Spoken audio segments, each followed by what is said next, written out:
അയ്യോ കൂടിപ്പോയാ പണിപ്പാടി. എന്താണ് ലച്ചു ചായ ഉണ്ടാക്കാണോ? ആ ഞാൻ ഇപ്പൊ അമ്മനെ പറ്റി ആലോചിച്ചുള്ളൂ. ഇപ്പൊ തള്ളല്ലേ? അയ്യോ തള്ളിയതല്ല സത്യമായിട്ടും. തള്ളണ കാര്യം പറഞ്ഞപ്പോ നമുക്കൊന്ന് പുട്ടുണ്ടാക്കിയാലോ? ഉണ്ടാക്കാം. ആ നല്ല ഐഡിയ. ശ്രീകൃഷ്ണുണ്ട് ആണല്ലേ? ഒരു പപ്പടം കൂടെ ഉണ്ടെങ്കിൽ പൊളിക്കും. കിഴങ്ങറി വെക്കാം. ആ പുട്ടുപൊടി ഉണ്ടോ? ഇന്നലെ എങ്ങനെ എന്തോ മേടിച്ചായിരുന്നു. കബോർഡിൽ എങ്ങനെ കാണും. എന്താണ് പരിപാടി? പരിപാടിയോ? ആദ്യം ഇഷ്ടപ്രാർത്ഥന, പിന്നെ സമൂഹഗാനം, അത് കഴിയുമ്പോ ലാസ്റ്റ് നാടകം. കോമഡി ആയിരുന്നു. ശിവ കോമഡി ഒന്ന് ചിരിച്ചേക്കടി. മതിയാ? ഡേ എന്തോ രാവിലെ കഴിക്കാനായിട്ട്? പുട്ടുണ്ടാക്കാനുള്ള പരിപാടിയാണ്. എന്നാൽ വേഗം ആയിക്കോട്ടെ, നല്ല വിശപ്പുള്ളൂ. ഇതിപ്പോ എങ്ങനെയാണ് കട്ട് ചെയ്യണത്?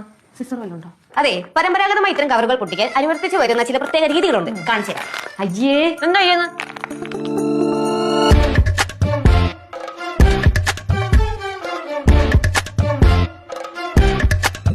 ഇത്ര ആവുമെന്ന് വിചാരിച്ചില്ല. ചിരിക്കണം, ചിരിക്കണം, ചിരിക്കണം.